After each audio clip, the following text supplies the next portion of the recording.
Selamat pagi guys. Pagi ini dia cuacanya mendung-mendung gimana. Tadi malam habis hujan, padahal ini sudah jam 10. Oke, sini kita ada pasien. Sebelumnya, assalamualaikum warahmatullahi wabarakatuh. Apa kabarnya dimanapun subscriberku? Halo, assalamualaikum warahmatullahi wabarakatuh. Gimana kabarnya subscriber? Salah maning, salah maning. Ngomongin selitut-selitut. Assalamualaikum warahmatullahi wabarakatuh. Para subscriberku dimanapun anda berada, gimana kabarnya? Semoga dalam keadaan sehat-sehat selalu, dimurahkan rezekinya dan dilapangkan hati dan dadanya, serta dibukakan wawasan dan pikirannya untuk selalu berpikir yang jernih. Baiklah, pada pagi ini kita ingin menggarap ini ya. Ini Yamaha YT 115. Motor ini sudah lama diparkirkan. Setelah itu hidupnya susah. Udah kita servis kemarin dan udah hidup, tapi di kopling dia nggak mau. Jadi kalau kita mau jalan gitu kan, kita tarik koplingnya, dia langsung lompat. Pokoknya ditarik koplingnya langsung lompat. Nah, saya berpikiran ini ada masalah di area koplingnya. Sudah pasti dong, ya kan. Kalau misalnya nggak mau di kopling, pasti ada area di koplingnya. Jangan karena motor kopling, motor Grand, Supra itu juga kalau misalnya dipijak koplingnya lompat, pasti ada yang bermasalah di area koplingnya. Nah, jadi ini udah kita bongkar. Sengaja tidak kita videokan. Tetapi intinya seperti itu. Kalau ada kawan-kawan yang punya RXK ya, RX King, YT yang misalnya sudah lama tidak digunain ya. Ini kan sudah sekitar setahun setengah tidak digunain. Setelah digunain udah hidup kok nggak mau ditarik koplingnya, dia nggak mau ngopling, lompat-lompat terus. Nah, ini dia masalahnya, Bro. Oke, kita pindah ya.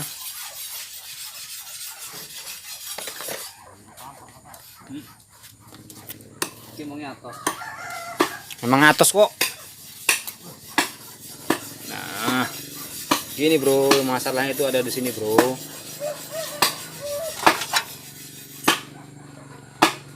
Nah, dari sini itu saking lamanya motor ini terduduk ya, tersimpan di gudang. Ini sampai berkarat-karat seperti ini. Ini adalah jejak dari kampas kopling ini sendiri. Nah, kan di kampas kopling ini kan ada yang seperti ini. Fokus kamera please. Nah, di kampas kopling kan ada yang seperti ini nih. Nah, di ini adalah jejak-jejak dari kampas kopling itu sendiri dan sudah mengarat. Dikarenakan mesin itu tidak hidup, jadi oli tidak sirkulasi dan tidak masuk ke sela-sela kopling. Oke. Intinya ini harus diamplas ya, diamplas atau dibersihkan supaya koplingnya itu menjadi lancar kembali. Nah, tapi tidak hanya itu saja, guys. Jika hanya itu saja, maka lambat laun motor ini jika terduduk lama akan terjadi hal yang serupa. Nah, jadi di sini tugas kita adalah untuk yang memperbaiki ini tentunya. Selanjutnya adalah memperbaiki sirkulasi oli ya, supaya kopling ini langsung terus-menerus terkena cipratan oli. Jadi dia tidak sampai mengarat seperti ini. Oke, sebelumnya ini tugas kita itu untuk memperlancar saluran oli, kita harus mengebor ya. Di sini ini bisa kita bagi 4, 6 atau 8. Semakin banyak semakin bagus, tetapi yang harus kita perhitungkan adalah kekuatannya. Kalau semakin banyak lubangnya, nanti ini bisa gampang pecah, ya kan? Jadi lubangnya ya sekitar itulah. 5 yang genap 6 atau 8, 4, 6 atau 8. Nah, kenapa kok harus dilubangi? Ini seperti ini, bro. Nah, untuk tipe RX King ini ya, kan dia ini tertutup semua kan, rapat. Jadi kalau ini terpasang, dak seperti ini ya, kopling terpasang ya, kita anggap koplingnya terpasang, walaupun ini belum dipasang, ini terpasang juga ya.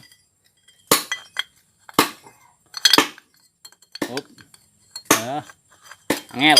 Nah, ini terpasang. Jadi sirkulasi oli di sini hanya mengandalkan celah ini saja, bro. Ya, hanya mengandalkan celah ini saja. Sementara di celah ini nanti ada bagian dari sisi-sisi kain koplingnya ini, ya. Ada bagian dari sisi kain koplingnya ini. Semakin memperlambat laju untuk penyebaran oli. Nah, itu kenapa di sini kita berikan lubang sehingga penyebaran olinya itu lebih cepat, karena ya oli bisa masuk melalui lubang-lubang yang ada di sisi sini ya. Ini kan nanti ada kita lubangin kan, oli bisa masuk melalui lubang-lubang yang ada di sisi sini. Oke, intinya penjelasan seperti itu. Nah, ini kita bor dulu ya guys ya. Seperti ini caranya guys untuk membersihkan karat-karat yang ada di suwi kok, yang ada di bagian plat koplingnya ya. Ini namanya plat gesek kopling. Oke, sudah, kita ganti lagi.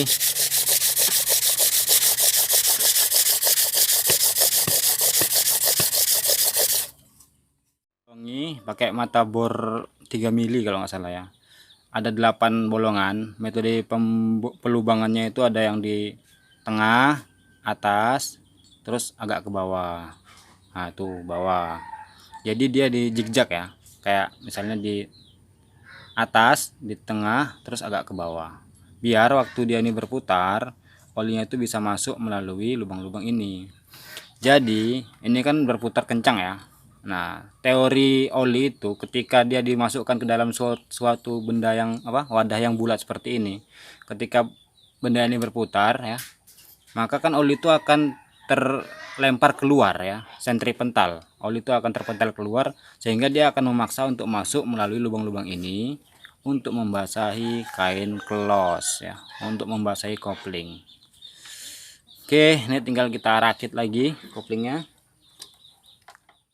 Oke, jadi kelihatan ya kalau sudah dipasang seperti ini kampas koplingnya, maka jalur oli untuk masuk membasahi kopling itu sudah sangat minim ya, sangat minim. Dalam artian dari sini nggak bisa masuk, dari sini nggak bisa masuk gitu kan ya, bisa masuknya dari sela-sela ini ketika koplingnya itu ditarik, dan juga dari dalam ya, dari dalam sana bisa, dari celah-celah per ini masuk oli ke dalam melalui percikan-percikan perputaran mesin.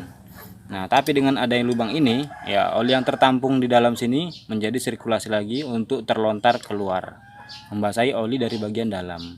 Jadi dari luar dia mendapatkan pelumasan saat per ditarik, tapi yang di dalam ini dia akan selalu melumasi secara terus-menerus selagi dia masih menyimpan oli di dalam sini.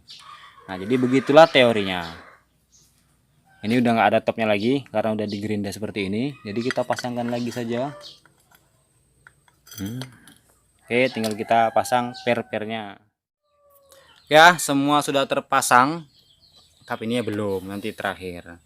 Nah, jadi untuk kita mengetahui kalau koplingnya itu udah berhasil, caranya gampang. Caranya itu kita masukkan gigi, setelah itu kita tarik koplingnya, baru kita putar ban belakangnya. Kalau ditarik koplingnya ban belakangnya mau muter, berarti koplingnya udah bagus ya. Oke, kita masukkan gigi 1.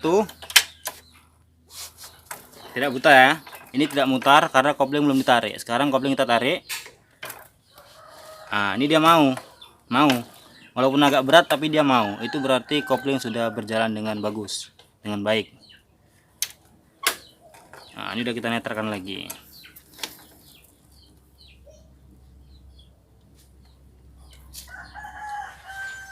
Dan juga karena ini sebelumnya motor untuk langsir sawit, itu oli mesinnya itu dipenuhi sampai seliter lebih ya.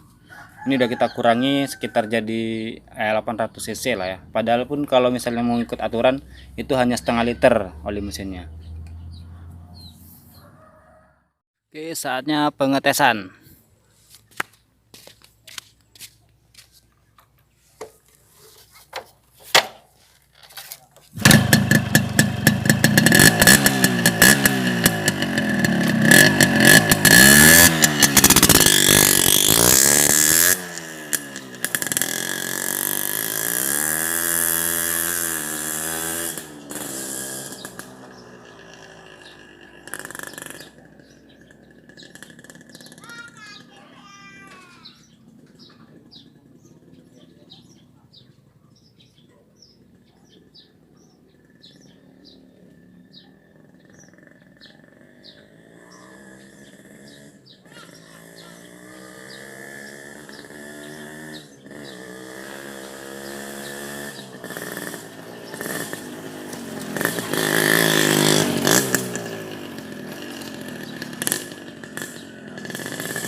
Oke, jadi motornya itu koplingnya terlalu dalam ya, karena memang kapas koplingnya udah mau habis ya. Jadi untuk pembuktian nih, kita masukin gigi. Nah tuh jauh sekali, makanya tadi agak-agak kayak bengur gitu ya, kayak selip kopling. Dan memang di kakinya itu juga udah di ini ya, udah di gerinda habis. Nah, oke, mungkin sampai di sini video kita pada kali ini. Jangan lupa like, comment, dan juga subscribe, serta sampai bertemu di video-video kita selanjutnya. Kami Jurang Motor Channel undur diri. Assalamualaikum warahmatullahi wabarakatuh.